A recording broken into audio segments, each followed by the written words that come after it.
It's Wes and Andy. We are back. It's Tuesday night, at least where we are anyway. Mm-hmm. And that can only mean one thing. True. Your library books are overdue. Yep. Get them back. Get them back before you. It is Random Fandom Tuesday night here at the show at I guess we'd call us the Fandom HQ. I guess. Yeah. I don't think do we have the Fandom Cave? The Fan Cave. That's kind of funny. This is the 115th edition of Random Fandom for this Tuesday, the 9th of September, 2025. Yep. Today's a magical Still day. Going strong. Magical day. Well, it's the 9th month, the 9th day. And if you add 2, 0, 2, and 5, you get 9. So 999. Oh, dear. Yeah. Oh, dear. Brooklyn Nine-Nine is leaving Netflix here in Canada. At least I don't know about other markets, but it's leaving. Shannon's in the house. Welcome. As well as Josh and Left-Handed Jedi, who we saw. And a Heidi ho to everybody that is here tonight. Lefty says, dare to be stupid. Every day. I dared. Not only did I dare, I was there. I was there too. It was a good time. It was so I very much enjoyed that too. Josh, you got your Rattler. Yes. That's exciting. Excellent. News. That's exciting news. I saw the box. I'm like, dinosaur what? What does that say on there? Dinosaur something or other? Didn't it say Dinosaur Neil?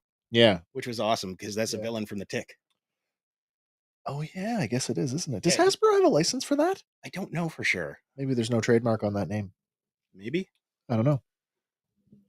But then again, they name their stuff vegetables too. So. Happy times on receiving your HasLab Rattler. I heard a rumor. Uh-oh. You're not going to like it. Uh-oh. Hasbro 6-inch action figures going up essentially now, this quarter. In price again? Yeah. Again? I don't know how much truth there is in that, but it's never going to go down. No. Why would they do that? They don't want to keep in business and making money. I don't know. As I said to a friend of mine, I don't know if this will be the death knell in my collector habit. It could be. As I just don't feel like, for here in Canada anyway, the next price leap is going to, I'm sure. It won't be the leap home. Because we're at what? We're at $36.99 is regular in Canada. Yep. You know the next one's going to be $40. Mm-hmm. I mean, said it. At Toys R Us, it's already leaped past that, right? It's $42.99 at Toys R Us. Yeah, that's ridiculous. I won't buy anything from them. Anything that's not on clearance. Exactly. I said this before. I think I said this around $29.99. Like, even at $35, I'm like, okay, now we're creeping into NECA territory. Mm-hmm. And I always maybe using NECA is the wrong toy company, but honestly, when you're talking about it wasn't. When you're talking about sculpt, they're pretty top notch. Yeah. And I always say, was there that kind of value? Because if you're pushing NECA prices, you better give me NECA level accessories and value. Yes. And and Hasbro, it's hit and miss. They really don't. I mean, my one exception I would say is, the Joe line. Yeah, which is going very strong. But as far as the other Hasbro lines I collect, Marvel Legends, strictly MCU Legends, and Transformers, it's hit and miss. Long live Brooklyn Nine-Nine. It will be missed. Yeah, I don't know where it's going. I just assume that there's some other streamers picked it up here in Canada. More than likely. Who knows? Phil, good morning, sir. How are you? I hope you're having a good day.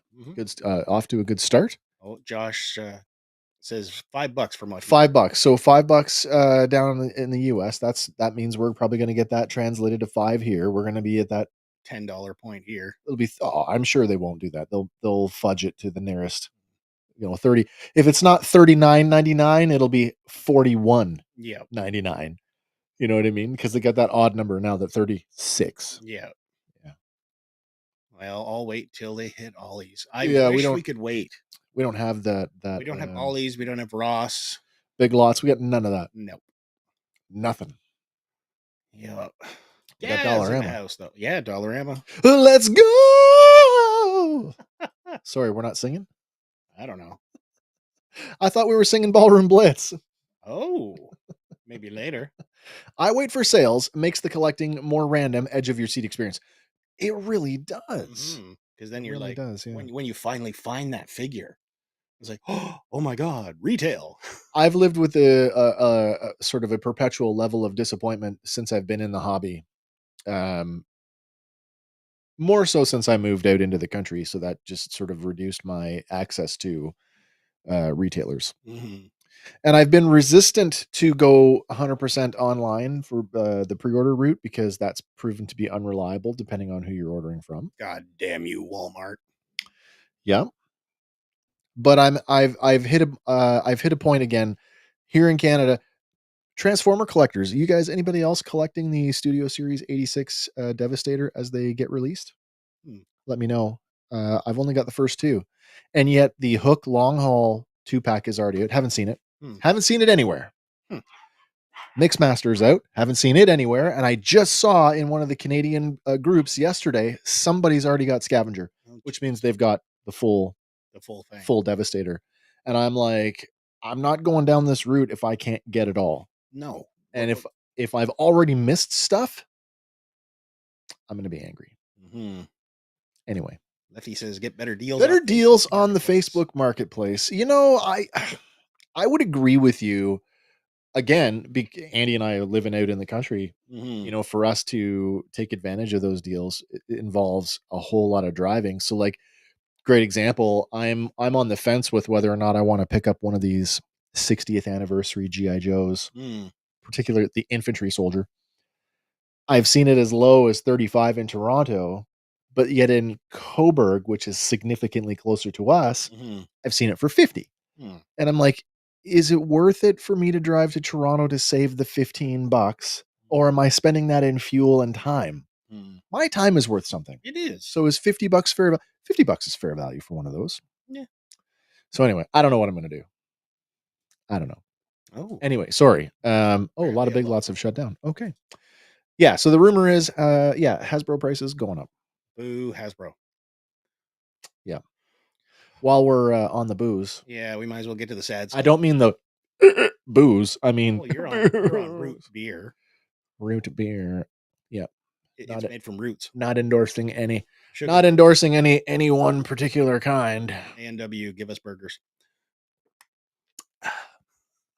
By the way, they didn't ask me to, but I will tell you, that's the best big brand root beer on the market. I just had one yesterday after quite a while. And oh my God, did it still hit? Yeah, like they do. The creamy flavor is like, if this was in a frosted mug, would have been. I know. Yeah. I just drove 50 minutes to the GameStop to get my son's Christmas present. Hey. Well, so you know exactly what I'm talking about, Josh. Like our nearest GameStop is half hour away. 35 minutes. And there's no guarantee that they're going to have everything in. No. Right? And then the next closest one is in a mall, which is 45 if you're fast to the parking lot and you walk like a mother to get in there. Yep. So yeah. And then past that, it's an hour and a half. Yeah, exactly. So. Yeah.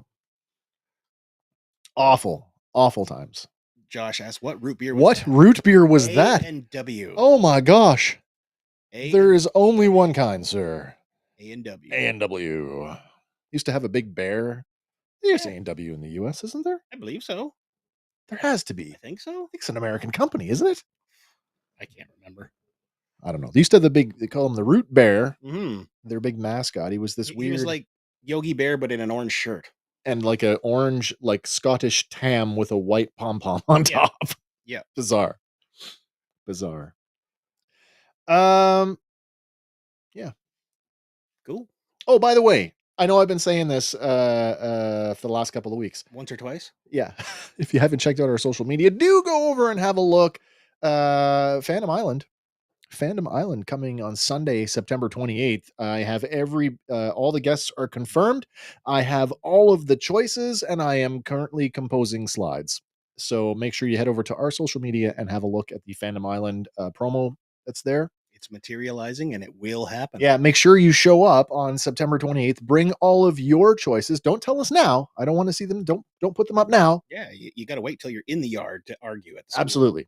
Bring your choices to the Fandom Island special and let us know why your choices are the best there was, the best there is, the best there ever will be as we fight to the death. No, not the Yeah. Oh, Josh is driving, so drive safe. Yes. Speech to Turkst. Exactly. But I suppose we should get into our sad notes. We do All have right, 3 of all them this right. week. Okay, all right. First up, we lost Giorgio Armani. He has passed away at the age of 91, the famed fashion designer and billionaire. What else do you say about the dude? He changed fashion and kept rolling with it. Have you ever worn anything Armani? No, No, me neither. No. You ever seen anything Armani? They don't sell it at Walmart. If I did, I didn't know what I was looking at. How's that? No. I'm not high fashion enough. What's Gaz saying here? When my throat is parched after a long Tuesday night of podcasting, I squash that thirst with an ice cold A&W root beer. Oh yeah. Wait, so smooth. I got to do it. I got to do it now because you said it now. No, that's not the right one. That's the right one. Oh yeah. There you go. Well, yeah, condolences to his family and friends and fans of his fashion. We also lost this week Mark Volman, foundational member of the Turtles. Man. What's up with all the musical people leaving this right? world? Yeah, passed away at the age of 78 on September 5th at his home in Nashville, Tennessee. Turtles. I know. I know, Happy Together. Is that I was gonna say that's their biggest hit? That It Ain't Me, Babe, Eleanor. Happy Together for absolutely yeah. is the yeah. I mean, Johnny Cash kind of took over It Ain't Me, Babe with with June Carter. Right. No, you're right. Oh, Josh says so happy Armani suits are together. nice. Exactly. But they haven't disclosed what disease he was facing. But it was a brief battle to an unexpected illness. He had been struggling with various health issues over the past few years. Yeah. And he had been diagnosed with Lewy body dementia in 2020, but he didn't mention anything about it in public until 2023. Okay. So I don't know if it was related to that or not, but I don't know. I feel like, it's sort of a double-edged sword. Do you let the world in on that when you're sort of a public figure? Mm-hmm. Or do you? I forgot to include that one tonight, that the voice of Beast Boy. Oh yeah. But that's like right in the same realm, yeah. Right? Because he revealed he's been diagnosed with Parkinson's. Yeah. And said he was cut from Teen Titans, but they have written a new character for him, and he's already recorded the lines for the next season. So he's back in, just not as Beast Boy. Not as Beast Boy. Okay. Yeah, because Beast Boy has been recast. So, but back to Mark Volman here.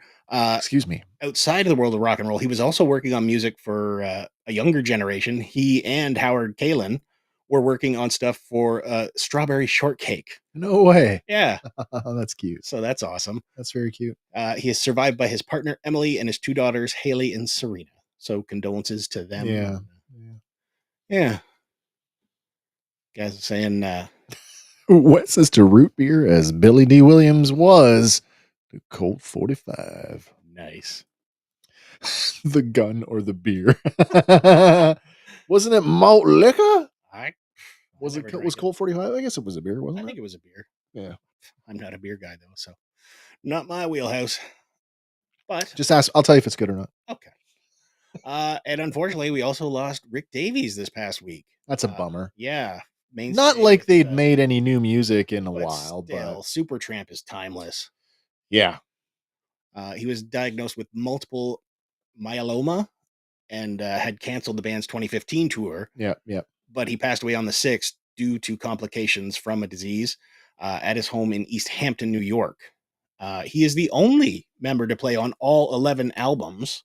Now, for anybody who is wondering, if you're not familiar with Supertramp, Rick is the lower voice, Yeah, and the pianist. not the higher Or voice. the That's keyboardist, I should say. Roger Hodgson. Yeah. Mm-hmm. But, Bloody Well Right. He sang Right. lead on that one. Bloody well right. And Goodbye Stranger. But, he was 81 years old, so good long stretch. He was older than the guy from the Turtles? Yeah, Wow, I didn't realize that. I think so. Yeah, I think you said he was 78. Okay, Yeah, so Mark not by was much, just a 78 couple and- years. Just a couple, yeah. But still. The band have said on their website that he died Saturday after having been diagnosed with multiple myelomas, a type of blood cancer, Yeah. more than a decade ago. And they're quoted as saying, as co-writer along with partner Roger Hodgson, he was the voice and pianist behind Supertramp's most iconic songs, leaving an indelible mark on the rock music history. Yeah. His soulful vocals and unmistakable touch on the Wurlitzer became the heartbeat of the band's sound. It's true. So, yeah, condolence to his family and fans and friends. And yeah, man, of course. Yeah.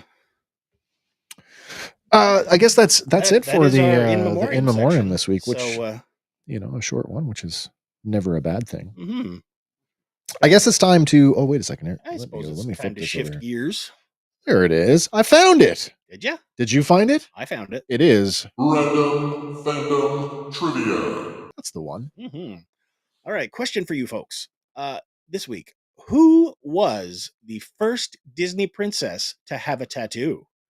Was it A, Elsa, B, Moana, C, Pocahontas, or D, Jasmine? Wow. I feel like this is a trick question. It could be. The obvious answer is Moana.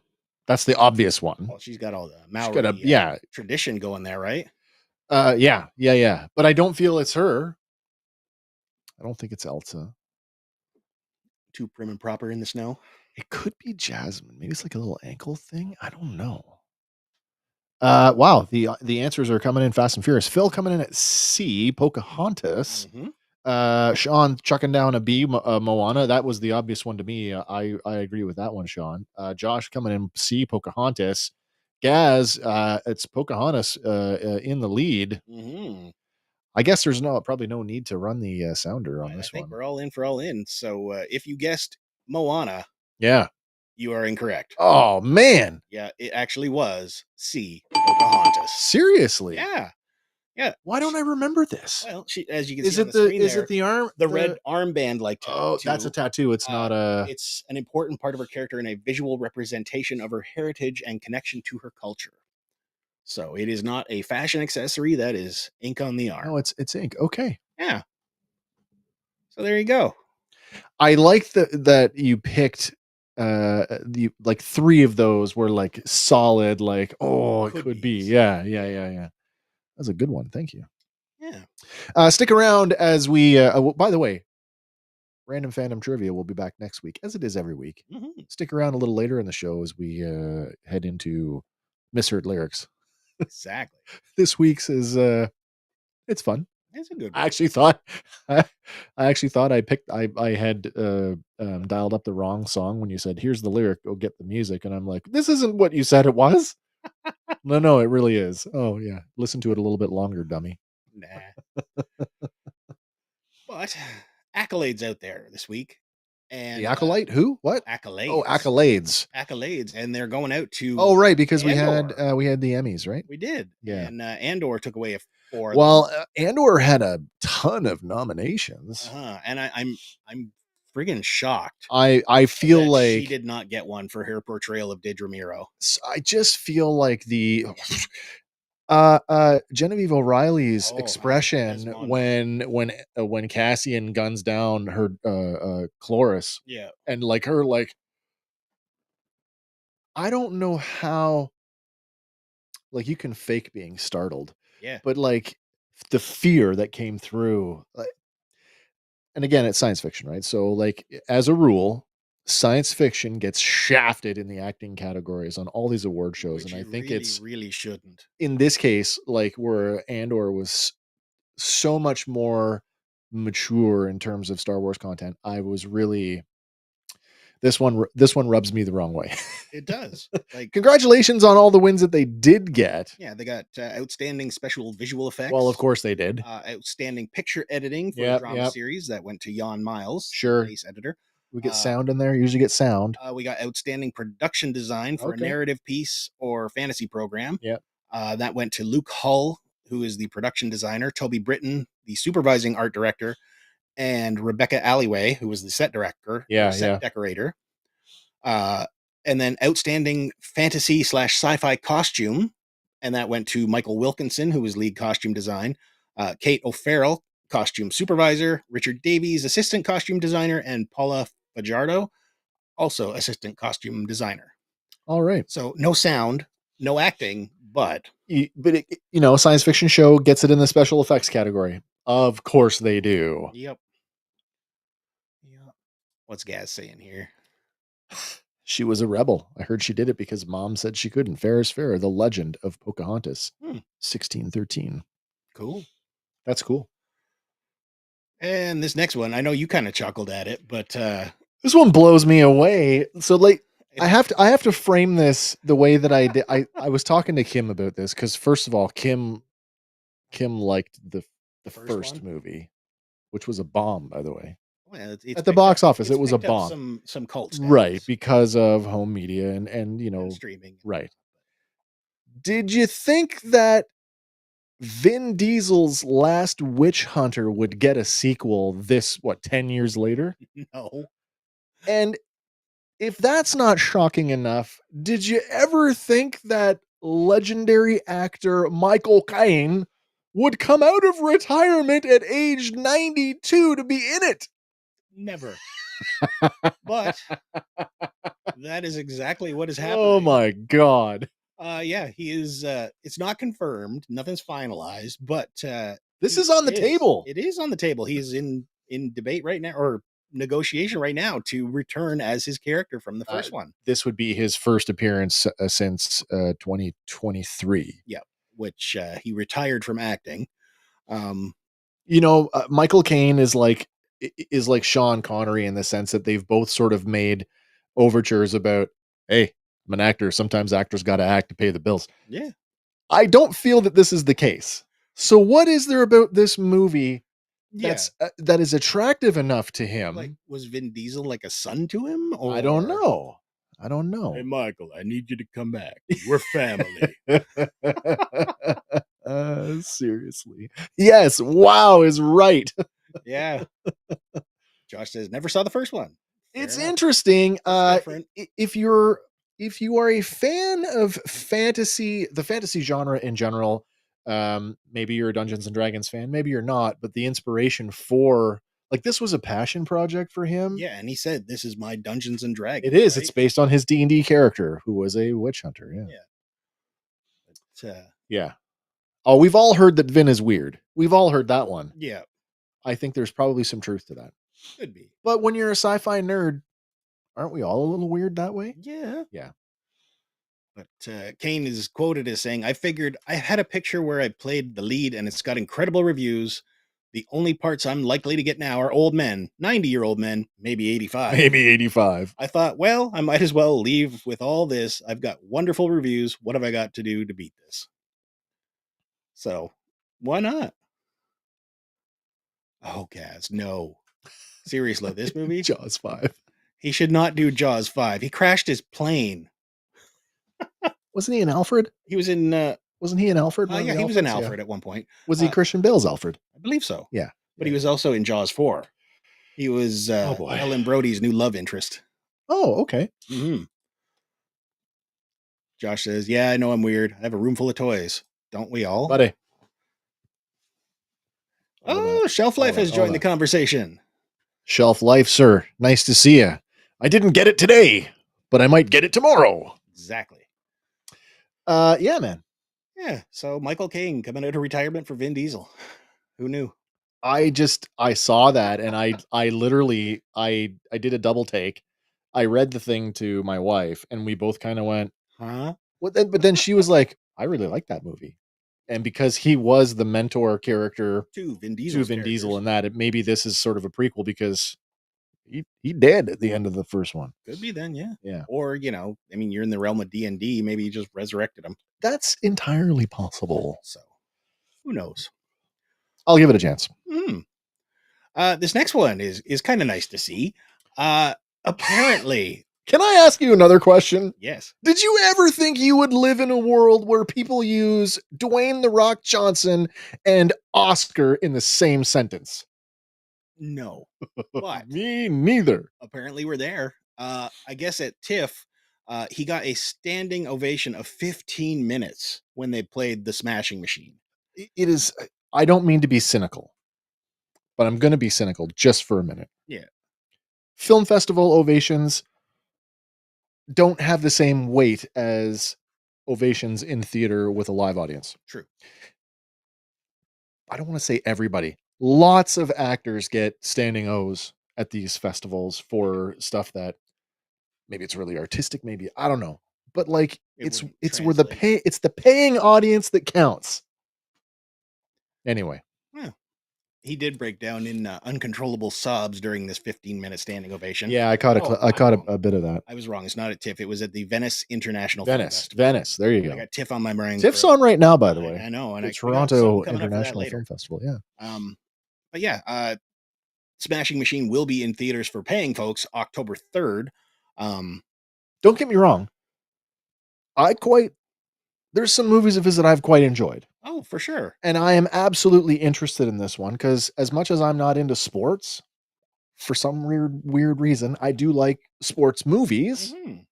And this looks like an interesting story to me. And this one, like, he's undergone significant, prosthesis transformation. I to heard get that a him. lot of his mass in this movie is prosthetic applications. I would believe that because if you've seen recent photos, I have. there is I a have. reason why he's losing all that It's weight. quite svelte. Yeah, apparently he's going to be playing what was it, like a 75-year-old man Yeah. whose best friend is a chicken. So that's why he's dropping all the muscle and weight so he can do that role, because I guess he had such time with this one, altering himself to become that character. Yep. He's going to continue that trend. So maybe we're going to see like a secondary Oscar-worthy performance out of him. We've just seen, who else did we see do this recently? Dave Bautista. Yeah, Dave Bautista just did a yeah. big weight drop. Yeah. Should have got, guys, come on. Should have gotten a nomination for the Tooth Fairy. Oh, that was a great movie. He kind of he's kind of mirrored, and I don't know, maybe subconsciously there's some inspiration there, but it's like the Eddie Murphy career path. First you do funny, then you do action, and then you do family. Right? True. Rock's done sort of maybe the reverse, maybe action, then funny, and then family, or all action sort of, / funny. There was a few action comedies. buddy comedies. Exactly. Yeah. Rundown. Anything with Kevin Hart. Yes. What was that one where he's a CIA guy? Was it Secret Service or something? Oh, I can't remember. But that one with Kevin Hart Yeah, was actually yeah. But yeah. So we'll see when it comes out how good it is and if it's worthy of the Oscar nomination. Yeah. But fans of Tolkien's early work are in for a little bit of a treat. I actually have something to add to this. Do you? Excellent. I am finally, thanks to the audio book, I've finally made it out of the Shire. I don't know what chapter I'm on, but I've just left. We're just at Weathertop now. Nice. I'm finally like into Lord of the Rings, the book. Finally. Oh, dude, you're almost to the most boring part. What? It's boring at Weathertop? No, but once you get to Rivendell, the round table where they all discuss what they should do with the ring. Oh my God, I had such a struggle getting through that. Is it tough? It was for me. I know there's a lot of past that. There's a lot of stuff that just makes you go, why? Mm-hmm. Why? Who cares? Who cares?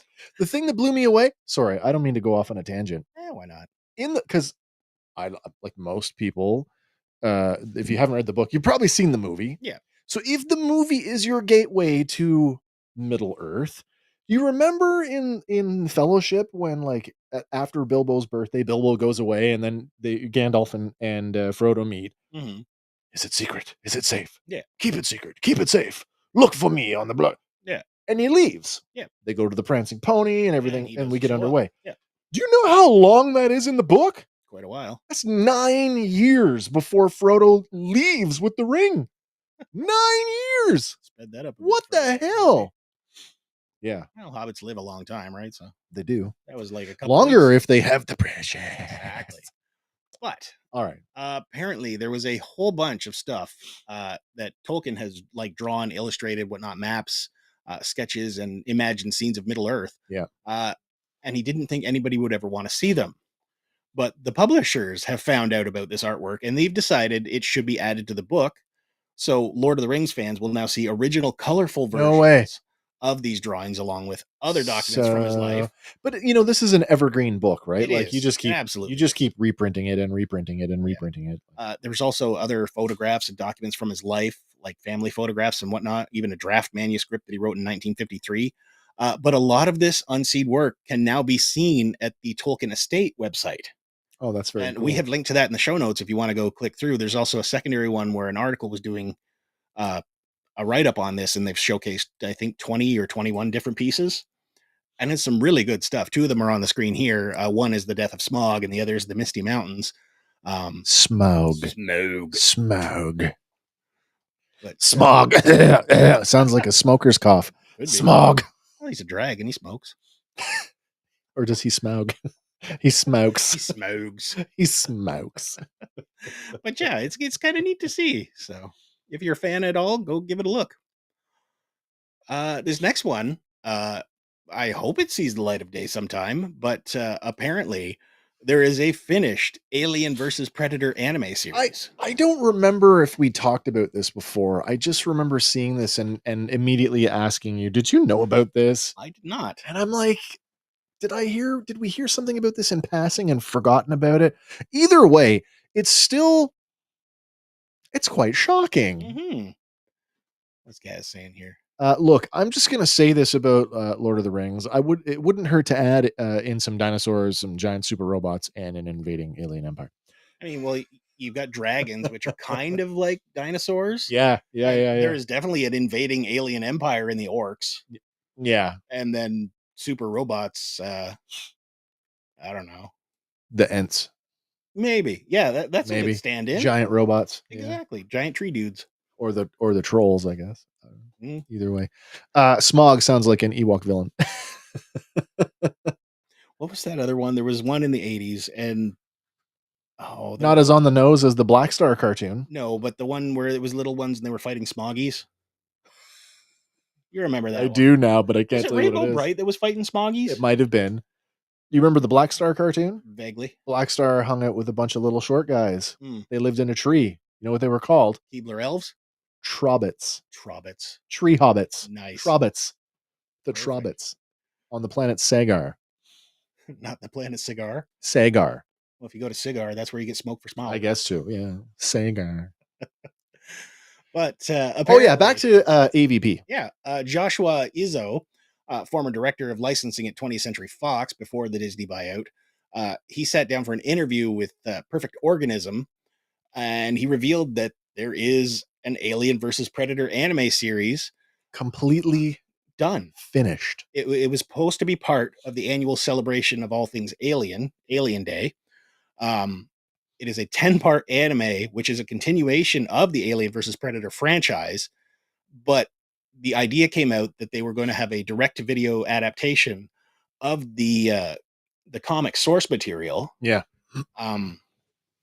But when it was time to go, the other stuff that was coming out at the time kind of superseded it, and they didn't want, or the studio felt that it would be too confusing to have this project out. And then a direct adaptation of the Dark Horse comic. Yeah. Okay, that's fair. Because there was also, it was at the time, it was Ridley Scott's Alien Covenant, and then Shane Black's The Predator.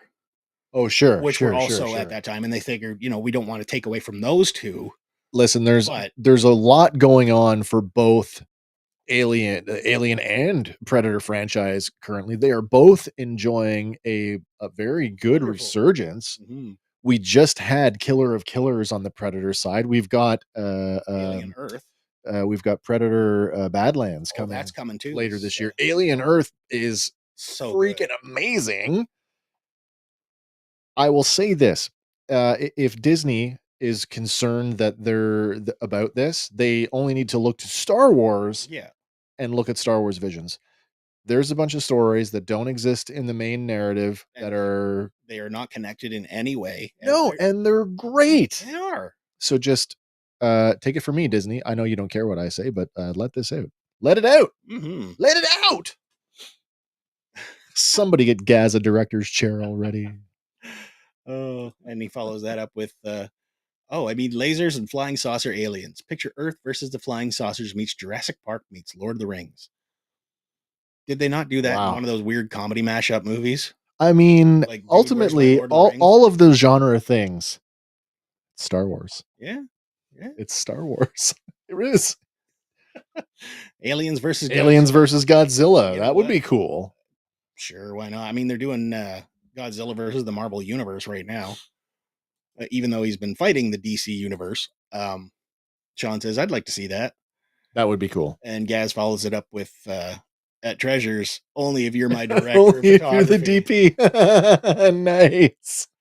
Oh, Gaz follows it up. Josh, that wouldn't be fair to the aliens. But, like, could you imagine a Godzilla-sized face hugger? Well, What I a mean, twist ending that would be. do you remember the Godzilla cartoon that ran in the 80s? I believe so, where he always came out of the ocean to try and save Yeah, them. and there was another monster in the show that was the sort of, it did the typical 80s thing. You had to have a little funny sidekick. Yeah. So they had Godzuki. Oh. Remember Godzuki, the little baby? It is not ringing my bell, but apparently it's ringing Gaz's. Yeah, Godzuki. So, like, can you imagine what the xenomorph would look like coming out of one of these? That would be awesome. They made a point of having the one from the Alien 3 take on the dog. Yeah. Which translated amazing into the toy line with the was it the Panther? The Panther Predator? Godzilla Predator. Okay, all you like deviant artists out there, I need to see this. I need to see Godzilla Xenomorph. Alien. Godzilla Xenomorph. That's what I need. Godzilla Morph. We can make it happen. Coin that, patent, copyright, trademark. But moving on. Godzilla Morph. The Genomorph. Yeah. Oh, Josh does have a point. They have the numbers to trip him up and the acid for blood thing. Oh. Sacrifice a few to melt his foot. Melt the foot. I mean, dude eats radiation. Would acid really have any effect on him? Two different energy types. I know, but like he goes to the core of the earth through all that lava and just that's true. Molten magma. And he just like goes in for a nap. So there's potential there though. Well, if you show up to Fandom Island, that could be one of your arguments. Exactly. Why Godzilla kicks ass. Well, in the realm of Star Wars collectibles that have gone for sale at auction, we got a new champ. Oh, it's been a while since we've looked. What, to beat the X-Wing model? Well, actually, R2 beat the X-Wing model. Did R2? Okay. Yeah. I went back and confirmed it just because I wanted my my solid data for this one. Oh, there you go.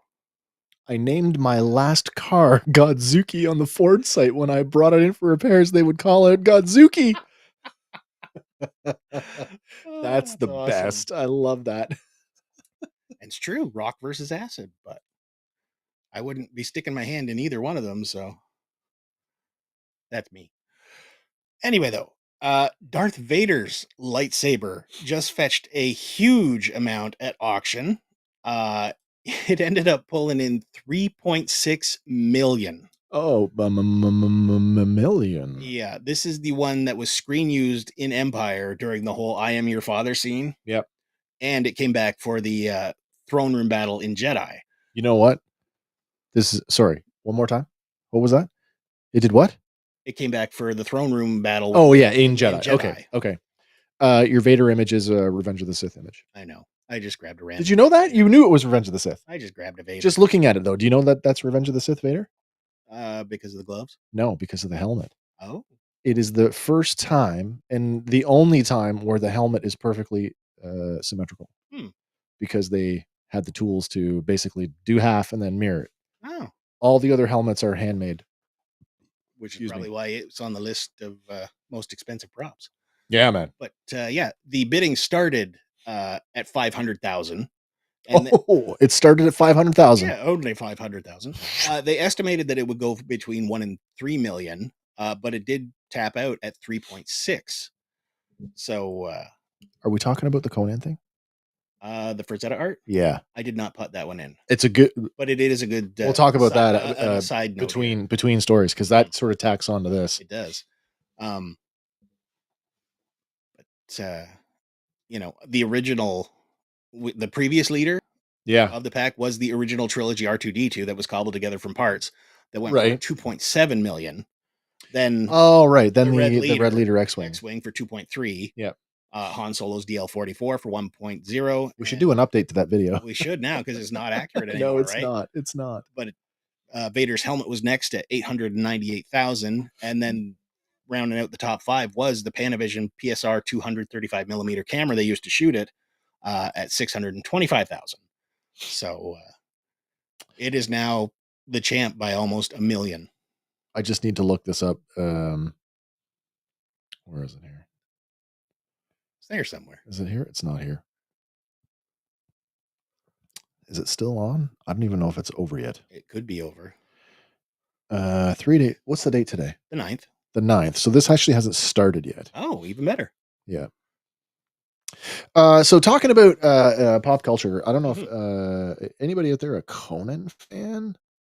Can be. So this came up in my Facebook, and I had to look it up to confirm it, but it's pretty cool. If you are a Frank Frazetta fan, Frank Frazetta, who is a very prolific fantasy artist, did a number of Conan covers. This original painting of Man Ape is currently sitting at Heritage Auctions. Heritage Auctions, by the way, has the record for the highest price on an original Frazetta piece at $6 million. So the Frazetta piece is sitting just over $6 million. So, as I said to our good friend Adam, if anybody ever tries to tell you that fantasy or comic book art isn't real art, you can tell them to go stuff it. Because at that price, it's art. That's art. Josh says, I want to know what these collectors do for money that they can afford this stuff. They're already... Yeah, this would be like Giorgio Armani buying a lightsaber. This is like, these are people who've mastered that make your money work for you thing. Yeah. They got more liquidity than you or I do. Yeah. That's for sure. Just wake up one day and say, you know what? I'm going to drop $3 million on a lightsaber. I'm lucky if I can put 300 on a lightsaber. I know, right? But that brings us to our box office results for this past weekend. All right. Anything new this week? We got some new this week. All right. Well, dominating the number 1 spot, brand new entry this week is The Conjuring: Last Rites. It brought in $84 million in its opening weekend. Oh, it's got what's his name in it? Patrick. Yep. Night Owl. Yep. That Owl. Guy. That Patrick. Have you seen these movies, The Conjuring? I've seen a couple of them. Has he been in some of the other ones? Yeah, he's in all. He's in all. I believe he's in all. Exactly. I'd be lucky to drop $3. Nice. That would be the 3 3/4 accessory sized one. Exactly. Jumping into the number 2 spot is the 2025 re-release of Hamilton, which pulled in $10 million. Wow. So that's 2 weeks in a row where a re-release has jumped in. Well, Jaws got it last week. That was kind of cool. Yeah, he dropped down to, I believe, 7th or 8th place this week. But still top 10. Yeah. Dropping from number 1 to number 3 is Weapons. Pulled in another 5.2 million, bringing up its total to 142.9 domestically. Yep. Freakier Friday holds on to the number 4 slot with another 3.8 million. And Caught Stealing drops from number 3 to number 5 and pulls in another 3.2 million. I feel like of all the ones that are up this week, that's the one I need to see. Yeah. Yeah. I quite like Austin Butler, so I'm interested in this one. I need to catch up on The Conjuring before I go see that one. So then you can tell me how it was. Will do. We can compare notes. That does bring us to some toy news. All right. This is my favorite part of the show. Well, we got a lot of it this week. Because, all right. I'm excited. I was done, and then Hasbro revealed a whole bunch more. Stuff and said, keeps no, going you're on. not. Yeah, you knew there was a fan stream today? Yeah. I forgot to pay attention to it, though. But we got it anyway. But first up, the HasLab LAAT gunship has funded. Did we get the final on that? We do. There was 9,776 When I sent backers. it over to you, there was an hour left. Yeah. Did we get any of the stretch? 0 stretch goals were unlocked. So Nobody it is wants those just stupid the Jedi base characters. offerings. So, I guess good for them. They're getting their ship, but you're not getting any of the stretch goals. Which were all. The funny thing is, they were all Jedi, and they were all Jedi that died at the Battle of Geonosis. No one lived. None of them lived. They're all dead. I gotta say this. One thing about these crowdfunding campaigns, the toy specific ones, and this is, I guess, more directed towards HasLab because I'm not really up on what's going on over at Mattel Creations. But like, there's this thing with these last minute, because you and I both agreed. Yeah, like Didn't think this one was going. No, did not think this one was going to go, and a bunch then of people jumped off the fence at Done. the last minute and put it over the line. Is it resellers? Is it people who genuinely want the thing? I don't know. And like, at the price point, who is buying the max 3 or 5 of these? Crowdfunding is a viable way to get something to market. It's been the number one platform to get new board games to market for a number of years. Yeah. And I feel like board games and board gamers are adjacent to the larger pop culture thing. Yeah. And they waste no time. Like, a new game gets announced and boom, funded within like minutes, or what seems like minutes. But these toy ones, they pop at first and then they really slow down yeah. until like the last couple days or even the last few hours. And then This they one spike up. sat at like what?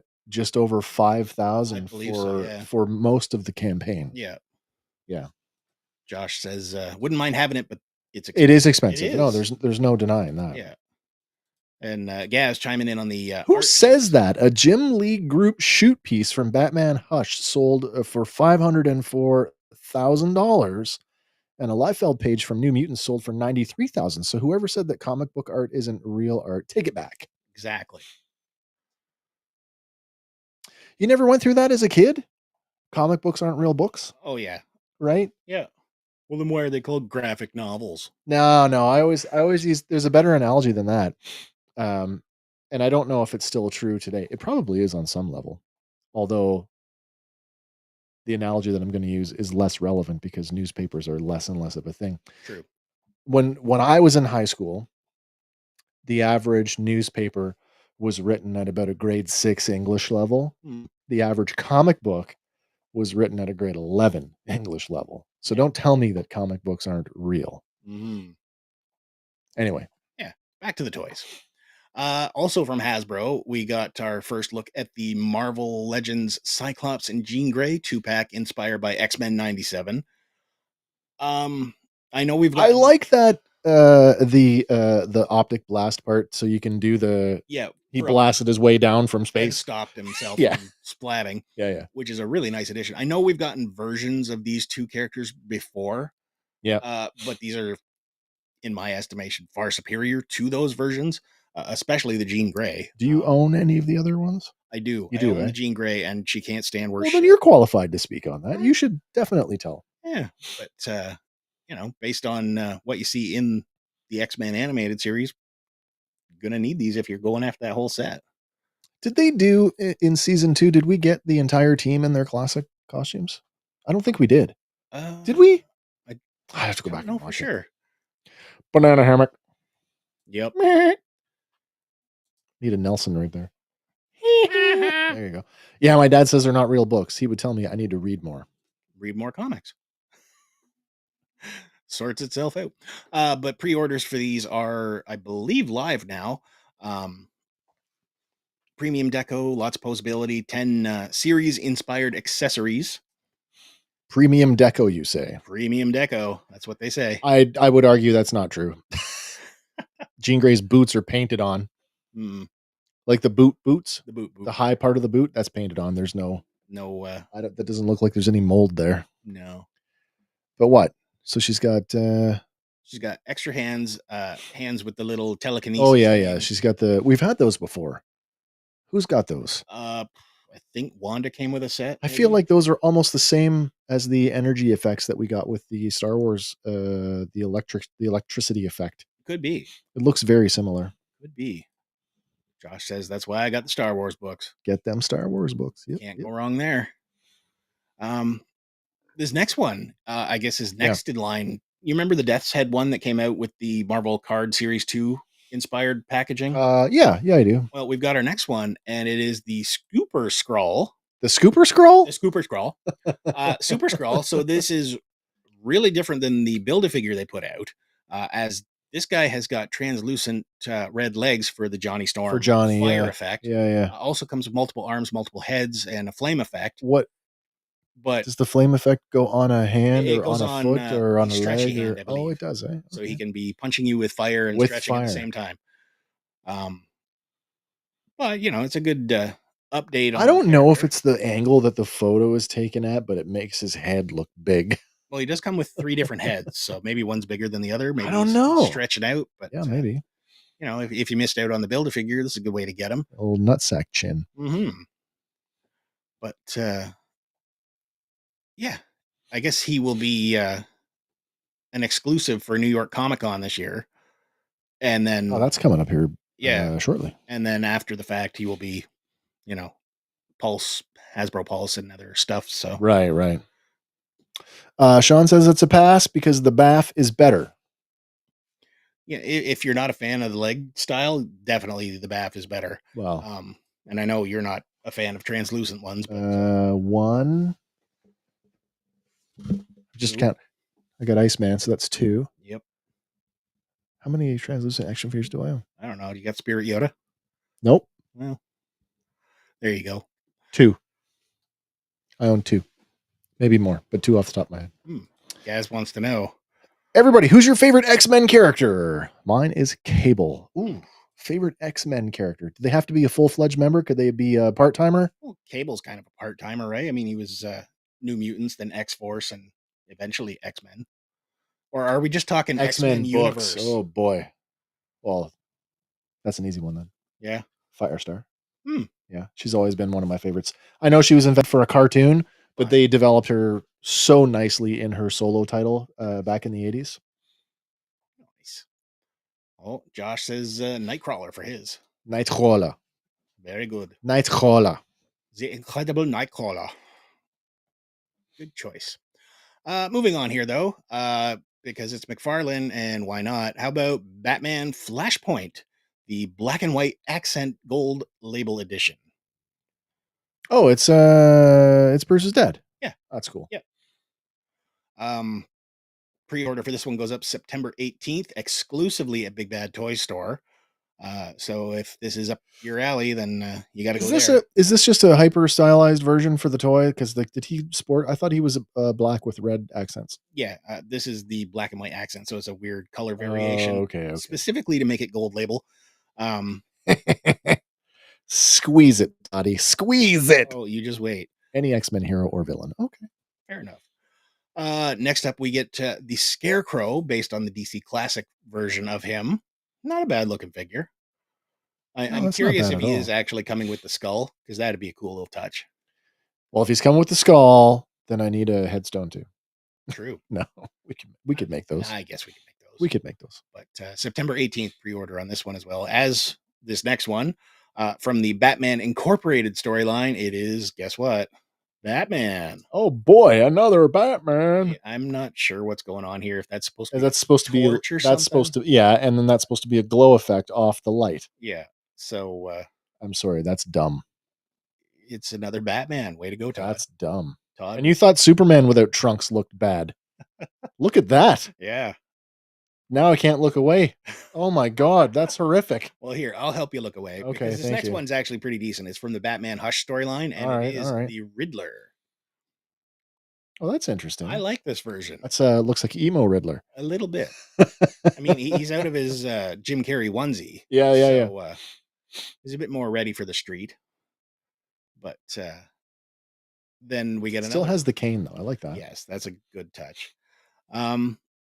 From the Beneath the Mask storyline, we get Black Mask as Batman. That's horrific, isn't it? That's a little disturbing. Wow. But again, like, let's not. Did he take it? He took a run at Batman. Apparently, yeah. That's a soft goods cape, by the way. I never read the storyline, but No. you know, the next one actually nice, and I think people have been waiting for it. The DC classic Batgirl. Oh, she does look good. Yeah, that is a nice Barbara Gordon there. Also soft goods. Mm-hmm. Yes, Josh. Not just another Batman, multiple Batmen. Well, we're not done yet. Lots of Batmen. Yeah. Are we getting to the one that I'm going to ridicule the most tonight? I don't know. Which one? Maybe. It's awful. Is it this one? Because this one's pretty awful. It is the Earth 2 Society Batman of Earth 2. Hitler Batman. Yeah. Look at that thing. What the hell is going on here? I saw a split screen of this with a comic panel, and the panel, it's not drawn that way. They've interpreted that and added those points in. So he's like a bat either way. Ears up, ears down. I will say this. That might have some of the nicest 5 o'clock shadow I've seen on an action figure.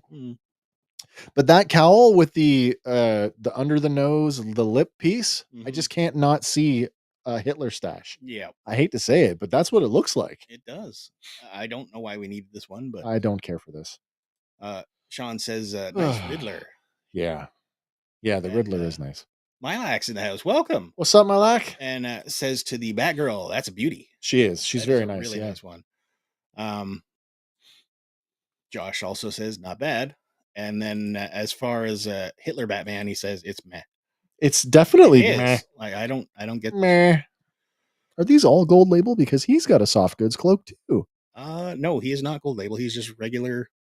What's going on? Premium. I know that they're we're coming up here to the end of 2025. We're getting close to the end of that license, right?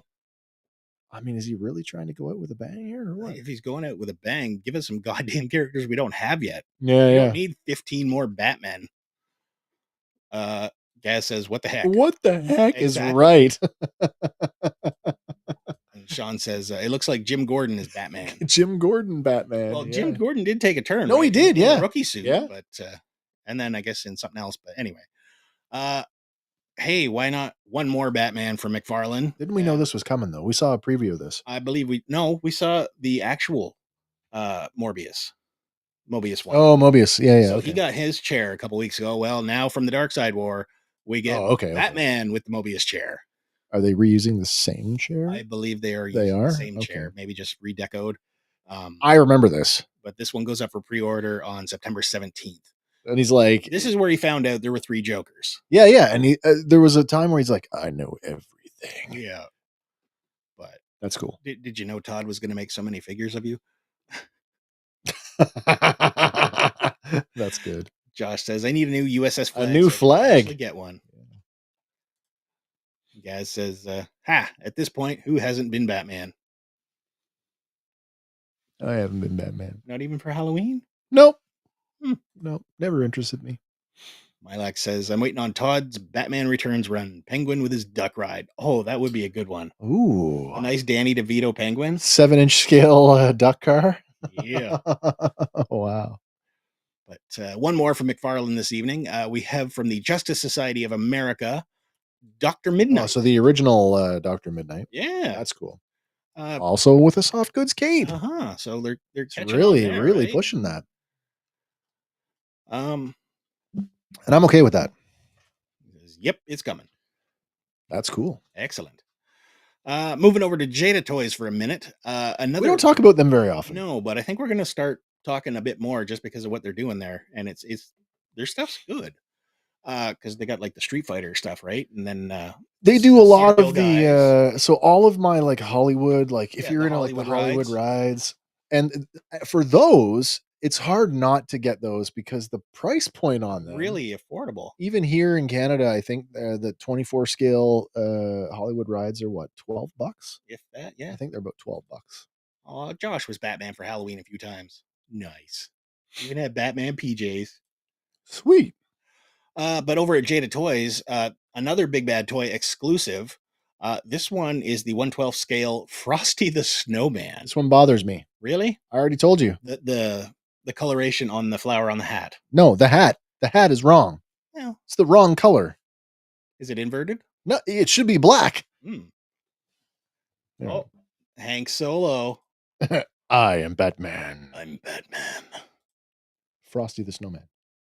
But yeah, it comes with his broomstick, the corncob pipe. I believe it includes Hocus Pocus the rabbit. Here you want to Happy birthday! Happy birthday! Exactly. You want to solo me for a second? Yeah. They got to fix that. You're right. It is a much, much darker gray. The band is black. The hat is slightly lighter than that. Well, at least it's got the flower on it, though. But I mean, I don't know. But I believe he also comes with the 2 different heads, so he can be smiling and or dead. Yeah, not alive snowman. The unalived version. Yeah, that one. Josh says that's creepy looking, but okay. It's funny that having him posed with the corncob pipe in his hand. Yeah, but he's there's the hole in his mouth. Yeah. Couldn't you give me a head without a hole? Yeah. Or even put a magnet on it or something. But yeah. Todd Father, give us Frosty as Batman. You've already got Batman as Santa. You could probably unsolo me now. I guess so. Do you remember was it Diamond that Frosty, did the line? Batman. They did a whole line of the Rankin Bass characters. I don't. Wasn't that long ago? It was in the last decade. Like they did like the Rudolph characters. So you got they did, yeah. Rudolph, Frost, or Yukon, Bumble, yeah, and then Hermes, Hermes, yeah, and Sam the Snowman, right? The Burl-Ives snowman that sings. Oh, yeah. I believe. But yeah, pre-orders for this one went up on the 5th at 9 a.m. So if you want them, go order away. The next batch is going to be kind of rapid fire here because it came out of the Hasbro Pulse reveal this morning. From the fan stream? Yeah. Oh, okay, yeah. So first up, we are getting a Daredevil helmet and baton. Oh, it is MCU. It is. Oh, that's cool. And like they were displaying it on during the fan stream. Those 2 pieces do connect, so you can connect them and beat the crap out of your sibling or whatever. Are they plastic though, right? Yeah, I assume so. I would think. But you know what that is? That's a mold for making your own right there. Is. Yes, Hank. Oh is right. Get 2 of them and make 1 yellow. Oh, there you go. Well, speaking of yellow. Oh, okay. How about this one? Okay. And it is from Deadpool Wolverine. Oh, come on. The Wolverine cowl. Does it come with that stand? I believe it does. I have yet to buy a Marvel role play item, but no, that might be the first one. That might be my first one. Well, if you do end up getting it, you just go on Temu and get the 2 claws, right? Actually, I have 2 sets. Oh, you got a set you can't take to Comic-Con. I have 2 sets of metal Wolverine claws that I got from Green Earth before they went out of business. Nice. I lied. I did buy 1 Marvel role play item, but I bought it for Kim. Okay. Star-Lord's helmet. Ah.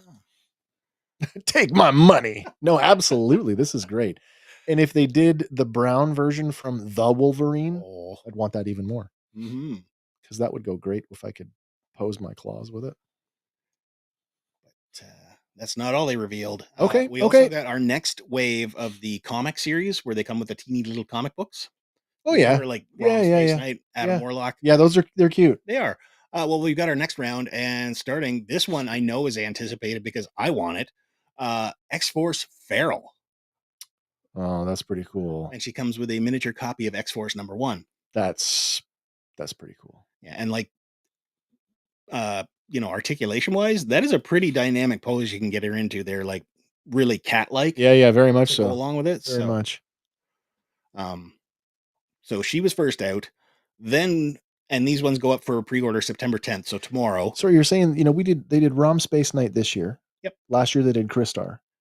Yes. What are the chances that they circle back around and do the other Crystal Warriors? Ooh, me? Anyway, sorry. Didn't mean to hijack that. Oh, she's got feet. She does got feet. Instead of having little teeny things. But she's not the only one. We also get from Excalibur, the Rachel Summers Phoenix. Okay. That's a pretty damn cool version. The last... You've seen the one that has like the flamed out head and it just blah, blah, blah, blah. Hank says Not comic accurate. on Farrell. Yeah, because she's got claws, clawed feet, right? Yeah, I think so. Yeah. Or does she wear boots? She wear boots? No, she didn't wear boots in the comic, I don't believe. Clawed feet. Yeah. Yeah, I thought so. Yeah. But again, pre-order September 10th tomorrow. Comes with the flame extension so she can do the pose right off the cover of the book. Hank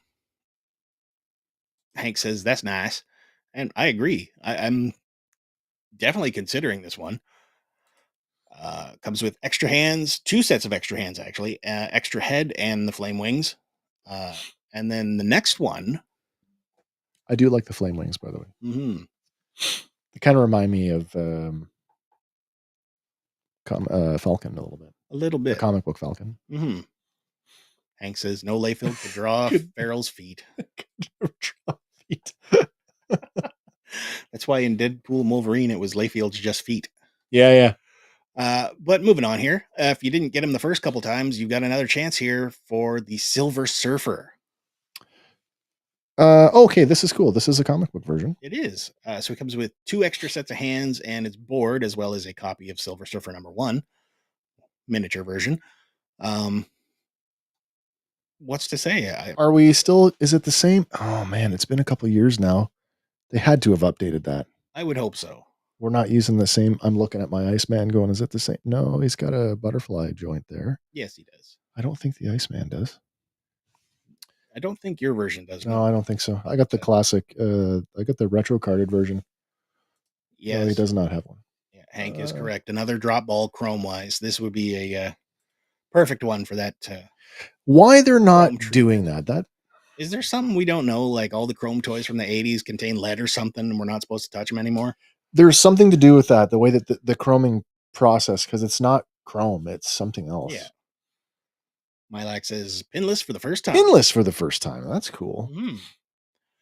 And then if you didn't get her the first time around, you get another chance at the gray Black Widow off that X-Men cover with Captain America and Wolverine. And again, with the articulation on here, she's hitting some wild poses. Whoever played with Farrell played with this one. Yes, they did. But she comes with alternate hands and then 2 versions of the blaster wrist gauntlets. Yeah. One where it's smoking like it just fired, or one where it's mid-fire. Lead. Yummy. What's Josh saying? It says, I heard that vac metal doesn't work on modern plastics. Well, maybe the vac metal process doesn't, but the Super 7 effect, figured it out. Though, they did. The they got that Quicksilver shinied up, and Loyal Subjects is offering it on the new mask line. So the faceplate of Cobra Commander. That's true. So that's true. I don't know what they're doing to make it shiny, but whatever the process is, there is a process that works. Hank says, I'll play with her while I wear my Daredevil. Nice. Fair enough. Well, speaking of Daredevil again, how about the street version of Daredevil from the comics? He's okay. He's not bad. He's all right. This is, I can't remember which issue this is based off of, but, it's before the red suit. He was just getting into it, beating the crap out of criminals, and, it's okay. I mean, you do a couple head swaps and some hand swaps, and you just got some dude going to the gym. That's true. But oddly enough, he only comes with 3 extra hands. So not 2 full sets. But that's an odd number. Why? I'm not sure. But there you go. The Ramita version from Man Without Fear. Okay. There you go. But yeah, and then one more in this mini comic wave, and it is the Astonishing X-Men Beast. He's big. He's a kitty. I don't know if I don't think I like this version of Beast. This was a weird mutation when they did it. Is this the one that becomes the villain? It is. Yeah, I didn't. Eventually, he becomes weird and he grows a phoenix egg and destroys the world or whatever. But I didn't care for this look for him. I just thought it was kind of dumb. Yeah, I mean he's more cat than beast now, but I mean, customizers, if you're looking to make your own original Thundercats character. There you go. Hank just sent you an image. Okay. But Hank says on this one, pass. Fair enough. Yeah, it's a total pass. I would never go. I mean, he's a big chunky looking figure, but oh, that's cool. Okay, I got it, Hank. That looks great. Oh, there you go. We want to solo that one? Maybe. We can. Yeah, we can. Just give me a second. Gaz says he was once a man. There we go. There we go. That's the Daredevil we're talking about right there. Nice.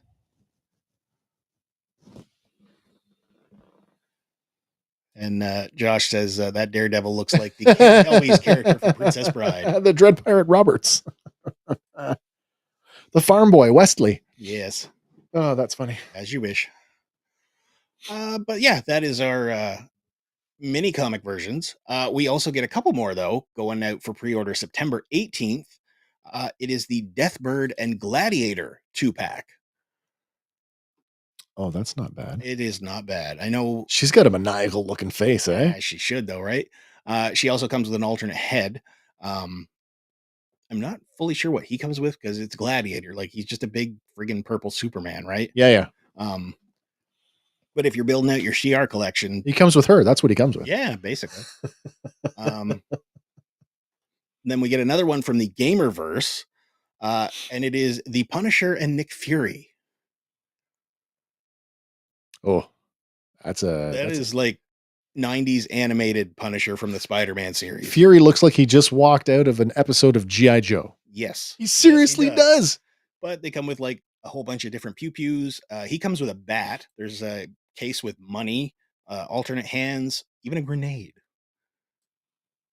So if that body, now the Gamerverse figures are very hard to come by. They are, yeah. I wonder if they're slightly bigger. I don't know. I know the Juggernaut is friggin' I know huge. he's big. As I'm looking at my Joes, thinking, God, could he fit in there like a? He might. Hank That's likes interesting. The Blue Punisher, though. Likey the Blue Punisher, huh? Yeah. It's Duke. Duke with an eye kind of patch. does kind of look like a little bit. Yeah. With an orange long sleeve shirt. Yeah, perfect for war. Then we also have a couple, I guess you would call these re-releases because we have had them before. But if you didn't get them before, you got your chance on September 9th. That's Hasbro, right? They aren't shy about re-releasing stuff lately, and that's in some ways that's a good thing. Mm-hmm. Someone called Duke. Fury just raided his closet. But coming out are Storm and Mystique. They are nice. They are. And I did not get Mystique on her first run through in that Juggernaut wave. So now is the perfect time to get her. Only at Target. Does that mean maybe you'll get it from GameStop? Maybe at GameStop up here. Maybe. Or, for $75 at Toys R Us. Yeah. No, thank you. And then also from the Secret Wars line, we got revealed to us the Secret Wars Iceman. Really? And this one's not. Oh, does he come with? Is that a lenticular? It comes with a little weird shield thing. Is it a lenticular shield? I don't know for sure. Ah. Hank says that's my favorite Mystique look. Exactly. That was a good one. But this Iceman here, he comes with the 2 blast effects from his hand, as well as a little bit of a ice sheet that he can, slide around on. Damn. I know he's translucent, but do I need to update my... Is the belt actually a belt? It's not molded into the waist? I believe it is actually a belt, yeah. Do I get this one and cut the belt off and put him on the ice sheet for my Amazing Friends display? I don't know. This might be my new Amazing Friends. And Mylax says, yes, it is lenticular. It is lenticular. Okay. There you go. Okay, that's good to know. Even Hank says I might have to break down and buy this for my Amazing Friends display. I mean, why not? I got the Retro Spider-Man as my Spider-Man. I got the X-Men Retro Card Iceman for my Iceman. And then Firestar, obviously. Mm-hmm. One more, though, and more with the Cosmic. It is Star Fox and Champion of the Universe. Oh, that's interesting. Star Fox, I am familiar with being, Thanos' half-brother or whatever. Yeah. Champion of the Universe, not so much. But he's big. Comes with extra hands. They both do. October 2nd for pre-order on this one. And apparently it's going to be a fan channel and Amazon exclusive. So. Okay. Yeah. Okay. But that does bring us to the end of our toy section. Oh, man. I know. That's it? But that does bring us to our other section. Oh, that's true. I guess I should fire up Yeah. the machine as we get ready to play. Lyrics. It's misheard lyrics. Lyrics. It's misheard lyrics. Tonight. I have to answer that question. Yes. So that's funny that you say that, Gaz, because if you are not a Marvel Legends collector, or if you were a Marvel Legends collector, you would know that Firestar comes packed in with 2 heads, 1 comic book, 1 cartoon, and Ms. Lion. So yes, I do have Ms. Lion. Nice. 2 of them, actually. Firestar is the only Marvel Legend that I have 2 of them of. I have 1 for my Amazing Friends display, and I have a second one for my New Warriors display. There you go. The only comic book Marvel Legends that I have. New Warriors. That's it. It's true. All right. On to this evening's misheard lyric. Oh, yeah, that thing. That So- little game we play.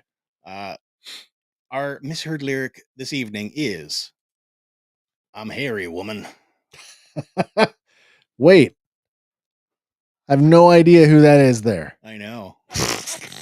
Well, people born in 2000 won't.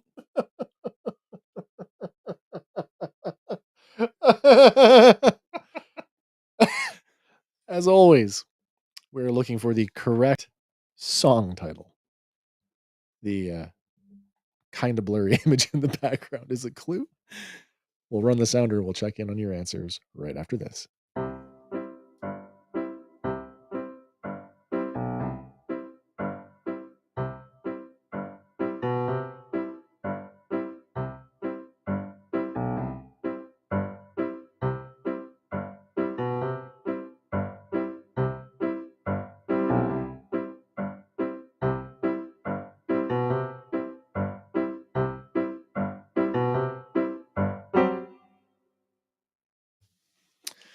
All right. I'm surprised. The first answer in tonight, all coming in from Sean. Yeah.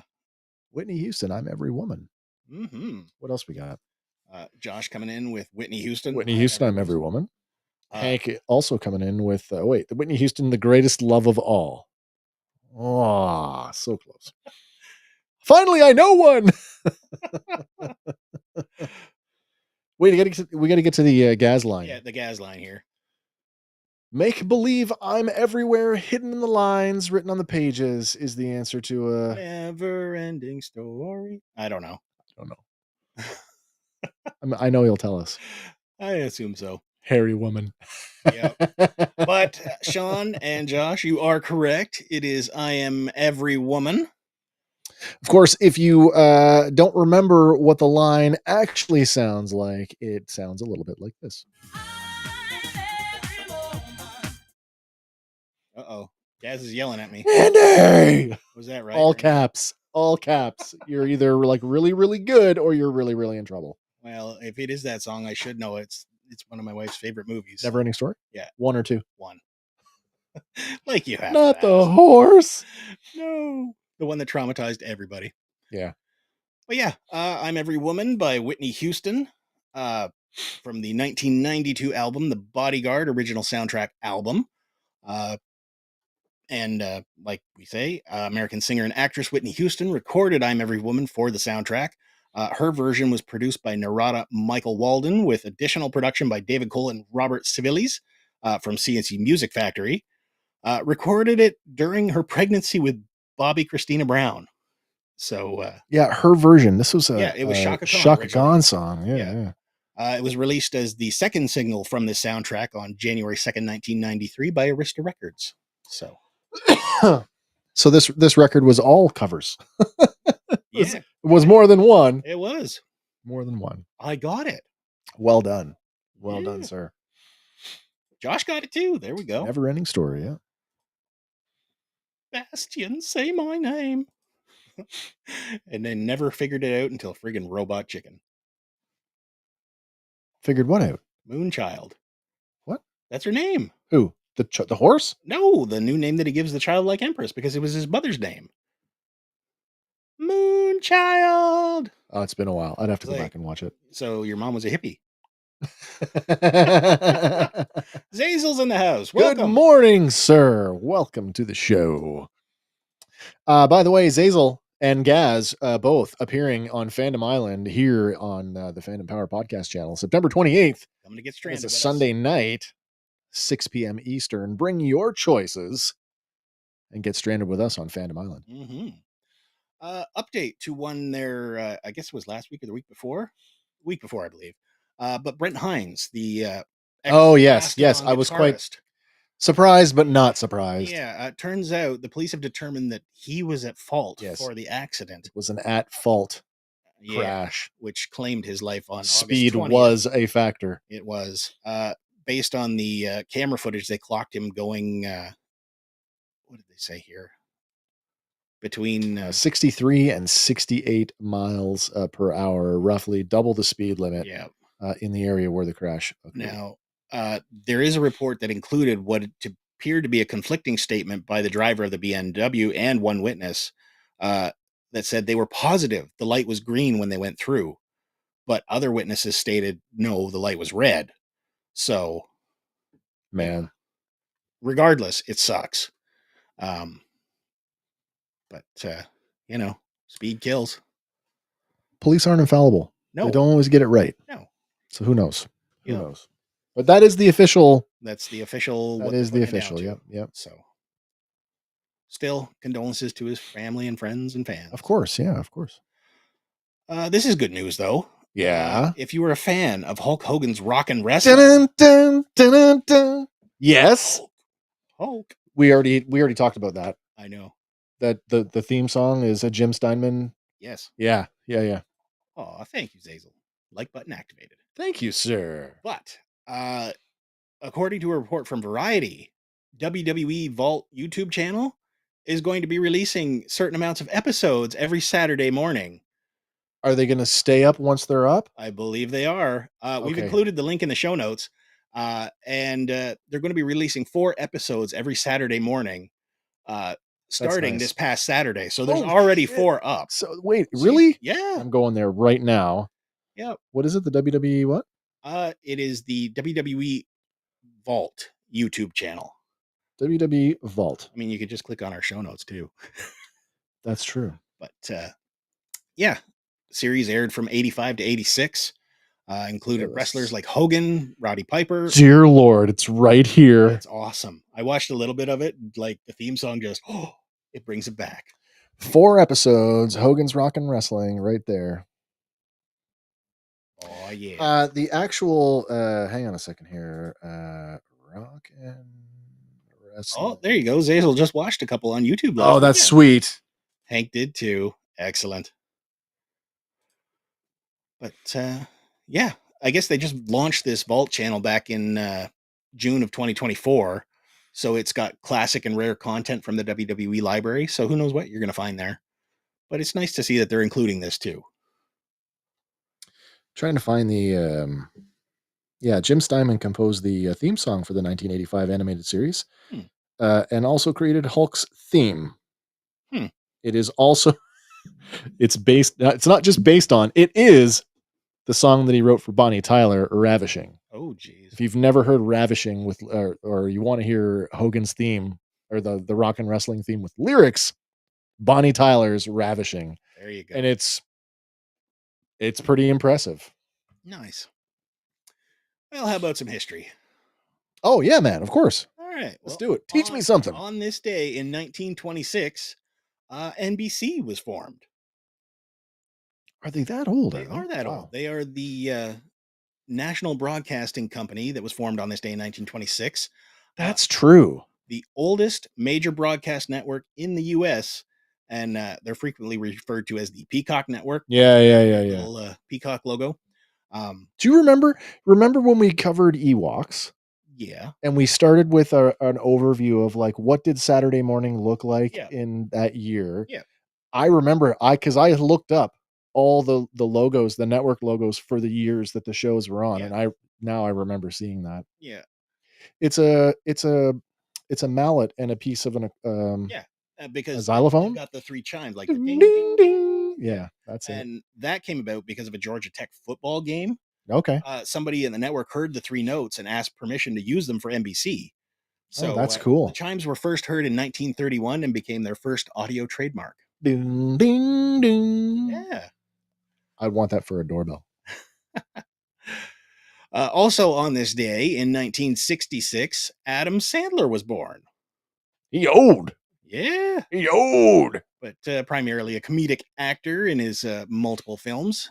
He's got a whole bunch of accolades, including the Independent Spirit Award, alongside nominations for 3 Grammy Awards, 7 Primetime Emmy Awards, 2 Golden Globes, and a Screen Actors Guild Award.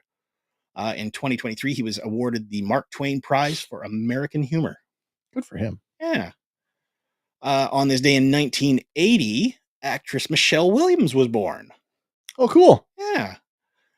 Known primarily for starring in small-scale independent films with dark and tragic themes, she has received a whole bunch of accolades as well, including 2 Golden Globe Awards, a Primetime Emmy Award, and in addition to that, nominations for 5 Academy Awards and a Tony Award. That's cool. Her highest grossing releases came through Shutter Island in 2010, Oz the Great and Powerful in 2013. I've seen that one. I have as well. The Greatest Showman in 2017, and Venom Let There Be Carnage. Oh, that's right. Yeah, that's yeah. right. She plays the wife Annie. And on this day in 1991, Maury first aired. You mean back when it was still called the Maury Povich Show? That's right. You mean Mr. Connie Chung? Exactly. You are not the father. But yeah, it ran for 31 seasons from September 9th, 91 to September 8th of 2022. I have to wonder, because he started out like so many other tabloid talk shows that tried to come out with something that was new and original at the time. Yeah, but also like genuine. Yeah. And then it just devolved into the cesspool that it became. It just turned into paternity test after paternity test. Well, that's all it was. And then lie detector tests. And it just makes me wonder, like, when you were married to one of the most credible, like, serious journalists in the country and possibly the world, like, how do you go home and face that at night? What'd you do today? What'd you do today? Well, we flew in a bunch of trailer trash and told them they weren't the father. I broke up a few fights. Yeah. Yeah, Jerry. Yes. But during its run, it broadcast 5,545 episodes. That's like 10 times as many videos as we have. Yeah. But, over the course of that, Maury is the longest running daytime talk show host. Seriously? Single host. So from start to finish. Without having a different host come in. Really? Yeah. I'd like to see who else is on that list. Cause I like where it ranks to say like, Phil Donahue or Oprah Winfrey or because she would be up there too, right? I think so. But there you go. That's what happened on this day in history. Cool. More good news for YouTube. Coming in January of 2026, the Sesame Street Library is going to be showing up. Hundreds of full episodes coming to the Sesame Street channels. And I want to know how far back they're going to go. Oh, I know, right? Because like I just want to revisit the stuff from when I was a kid, right? Yeah. Like I've looked at some of the like having kids, and you've got kids. Yeah, I've seen some of the modern stuff. And I can't connect with it. Not like 1, 2, 3, 4, 5, 6, 7, 8, 9, 10. No way, man. 11, 12, yeah. And they all went to the Ladybug Picnic. Yep. Like, come on. That's awesome. Yeah. 1, 2, 3, 4, 5, 6, 7, 8, 9, 10, 11, 12, and they all went to the Ladybug Picnic. Like, come on, that's the best. Yeah, that's the one. And Hank says, somebody fund the PBS. Exactly. Like, I can't, in the comments section of the post where I found this one, there is so many comments like, oh my God, Sesame Street helped me so much. Like, I went into school reading at a 6th grade level because of them. And Gaz is correct. Grover! Putting it on YouTube is probably a good way It's a good way to bridge the gap to the new generation, right? I mean, just television. The television landscape is not what it used to changing. Be. Yeah. What are they like the whole talk show thing? Yeah. Even the talk show guys are like the format is probably dying. Yeah. It's not going to be around forever. So what do? You switch to an online platform and run with it. Super Grover. I do like Super Grover. I got a kick out of Super Grover 2.0 though, where they give him the extra armor. Oh yeah. Yeah. Instead of what, just the helmet Instead and of just the helmet and cape. cape, yeah. Yeah. Did he not have little forearm thingies? No, he had like the little. Actually, didn't He had his little symbol on his chest. maybe. But his new one, the new one, he's got like the gauntlet armor. Oh, he does. Okay. Yeah. All right.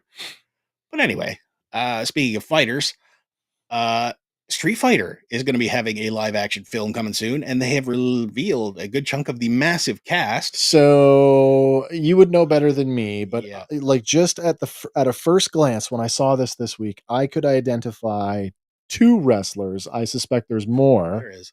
So that tells me that this is a stupid WWE movie.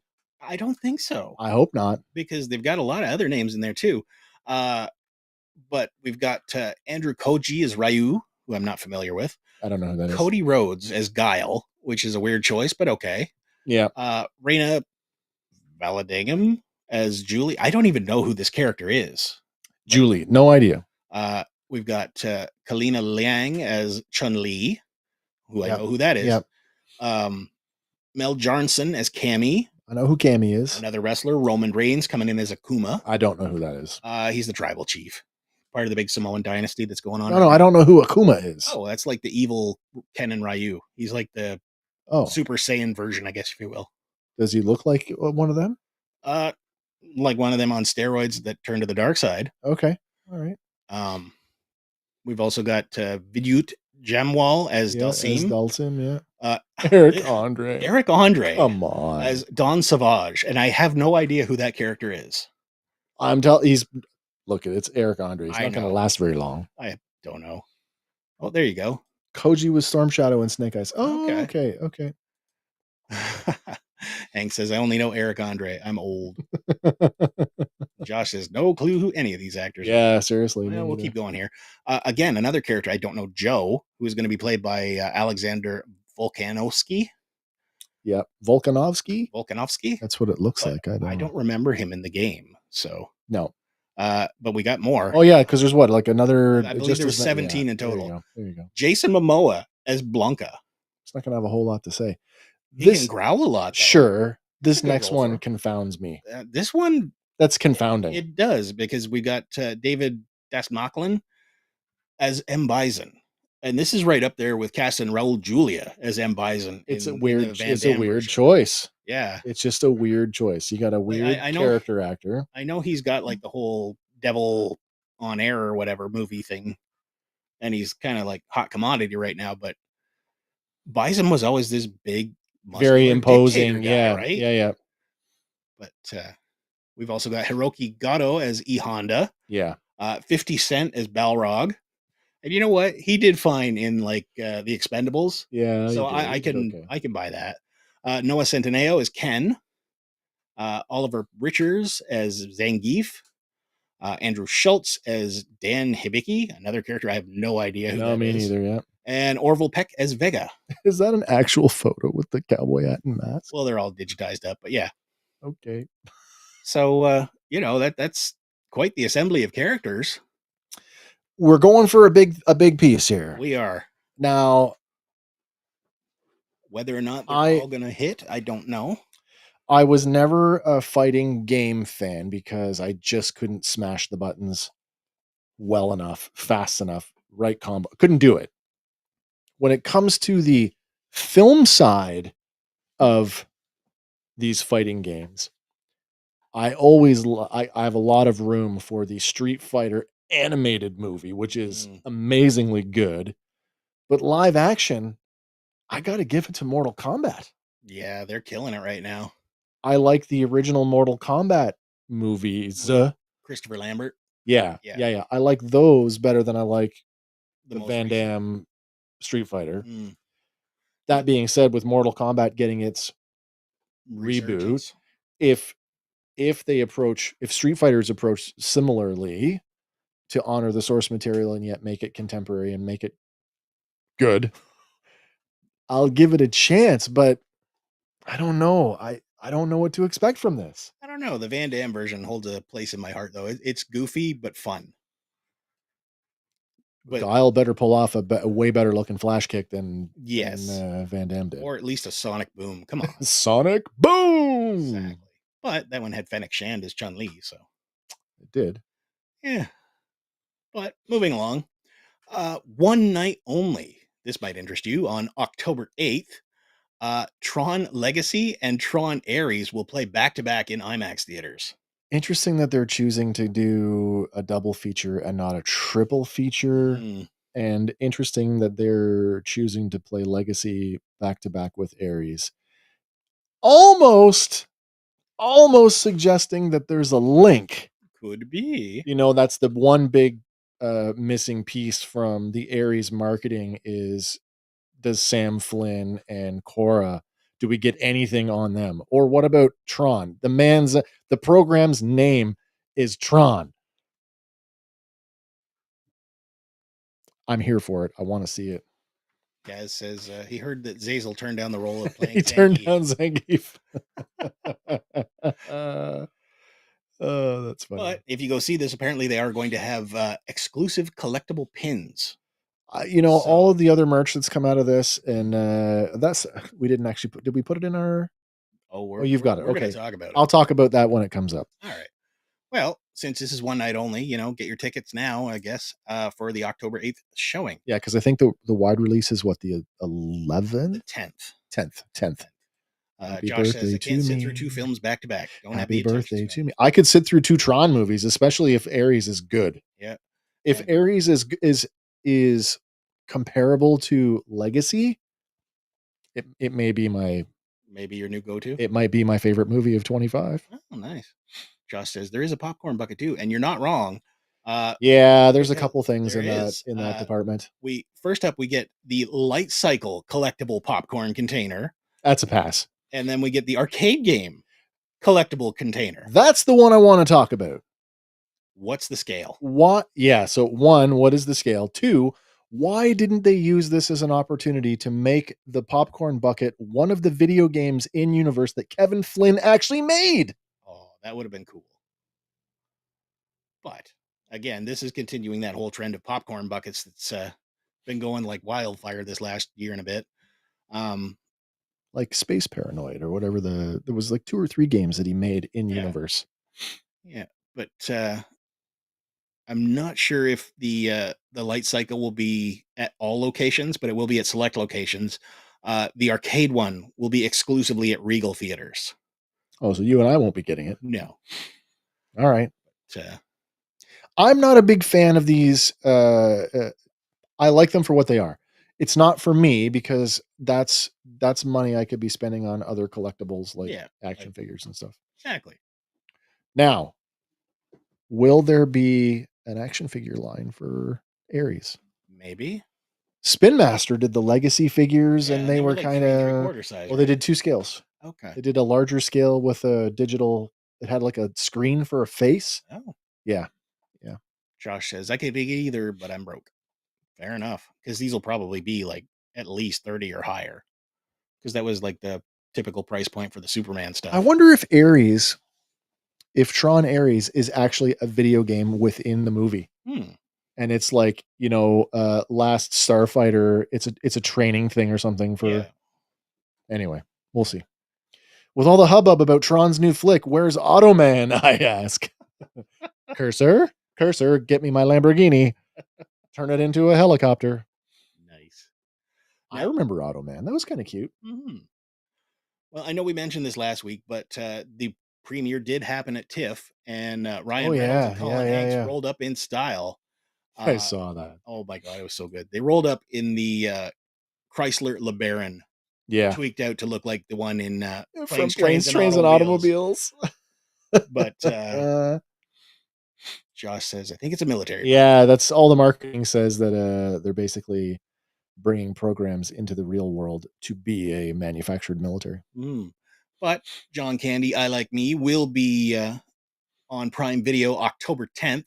To tide you over, we have linked to the trailer in the show notes if you want to go give it a look. And like it says in the tagline, he will make you laugh, he will make you cry, just like he always did. And I can't wait to see this one. I'm absolutely for it. I've watched the trailer a couple of times. And even the trailer yeah. just starts hitting you right in the It does. feels. It does. Yeah, yeah.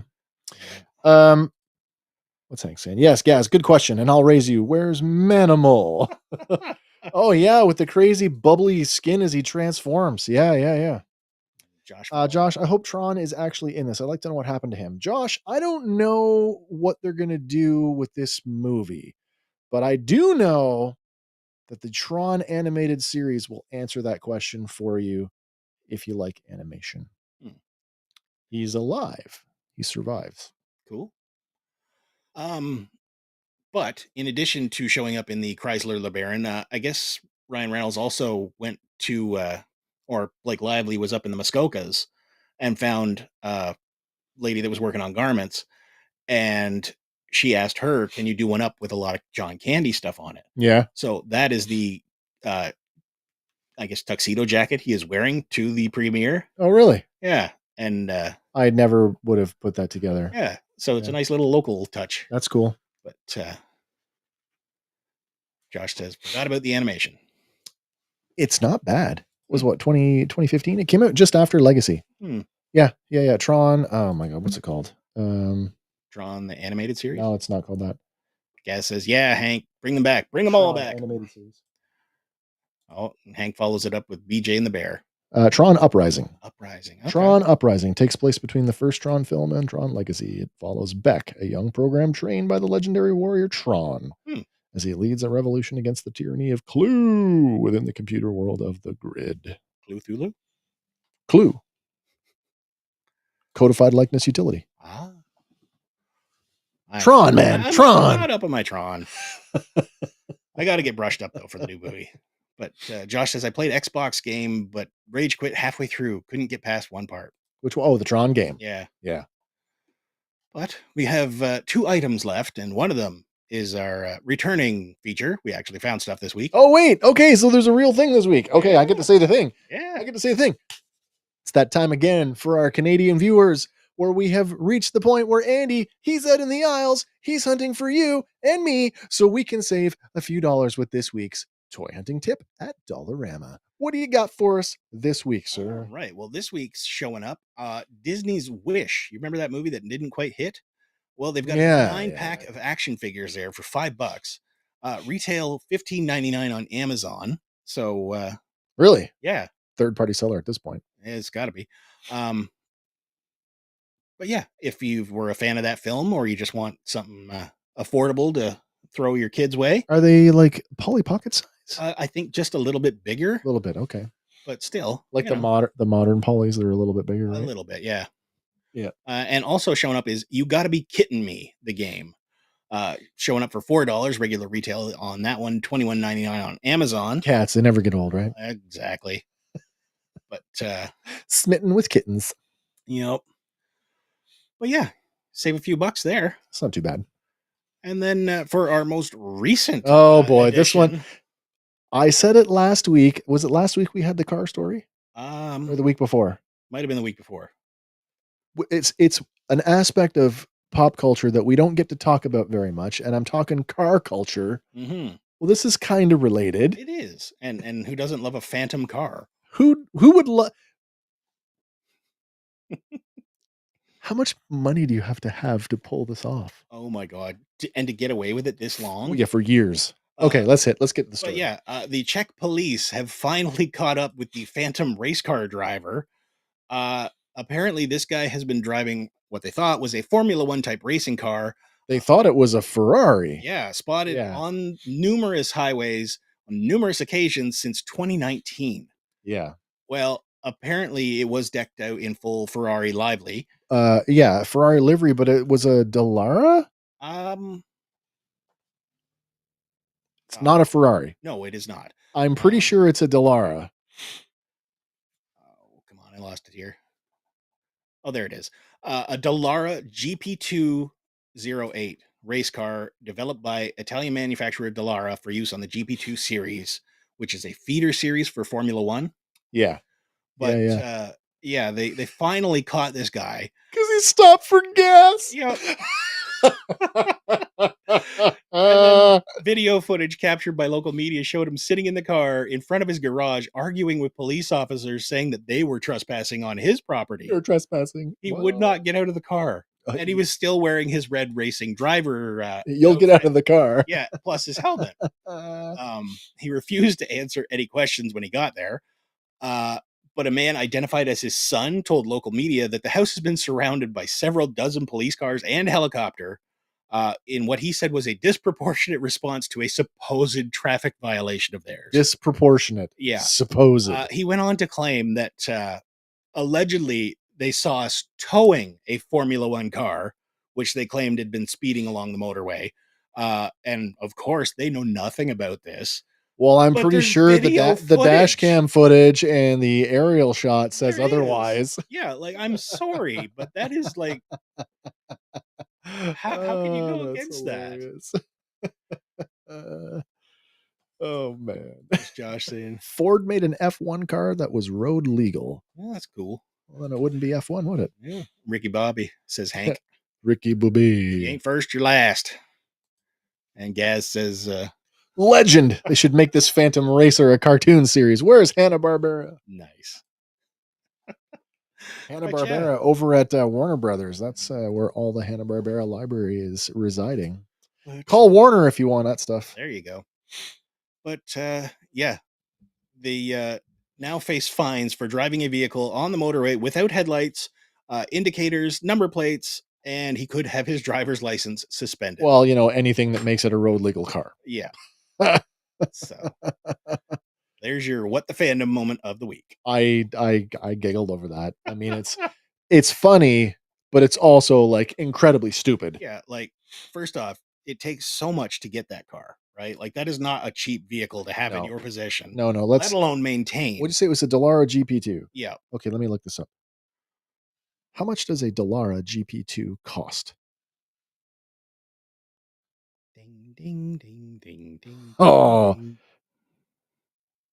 A Dallara GP2 cars cost vary significantly based on the model year, condition, and included components, but generally ranges from in US dollars Uh-oh. between 140 and 300,000 US dollars for a fully restored example. Ugh. Prices depend on factors like the car's age, whether it's a fully restored or complete roller, and if any spare parts or engines are included, with options for engine purchase also available separately. And that's hilarious. Examples of listed prices: a 2008 Dallara GP2 for $275 fully restored, and a 2005 GP2s listed for 130,000 euros. Oh, That's amazing. So yeah, So- it's it's the guy buying the lightsaber that's just playing with cars, yeah. basically. Maybe it was Czech Jay Leno. Oh, Cass says, could you imagine? I've seen some pretty dumb stuff just on the roads here. Yeah. We saw that girl on the motorcycle Oh, that just blew by us. yeah, And we were on a highway that was posted 100. yeah. And she was well past that. She was doing, Significantly more. I would say, 150 or more. Yeah. Yeah. So I can only imagine what it would look like if you have essentially a small F1 car. You would not want to take a sharp curve with that. No. So, No. yeah, that is what we got this That week. just about does it here for us on Random Fandom Tuesday. Don't forget to come back and see us this Sunday night as we have our second to last Back in Black series before the Fandom Island special. This week on Back in Black series, we are taking a look at the 2019 deluxe figures, of which there are 2. Dose. As well as Phase 3 Wave 20, which is 6 all new figures. So lots of new stuff to look at. If you haven't seen our social media, go check it out. You can find the pin post on the Facebook page, and you can vote for your favorite figure for this week's Best in Show. Mm-hmm. And- One vote per person per platform. So absolutely. stack those votes. And if not, we'll see you back here next Tuesday for the 116th Mhm. round of Random Fandom. Don't forget, Fandom Island, September 28th. Go and check out all the, you can find a post for that. Make sure you go and check out the other channels for all of the guests, all friends of ours coming on the show. Very much looking forward to this one. It's going to be a lot of fun. I think there'll be a few laughs and maybe some black eyes. I'll punch you right through this camera. We're not punching through the screen. We're safe. We're safe. And thank you, guys. Awesome show, fellas. Oh, man. Thank you. Thank you. Be cool and fan on. Always, sir. Oh, thank you. Always. You too, brother. That's it for me, I guess. How about you, sir? That's all I got. All right. We will catch you on the next one. As always, whatever your thing is, remember, fan on. And for Fandom Power, as always, my name is Wes. I'm Andy. We will see you on the next one. Bye for now, everybody.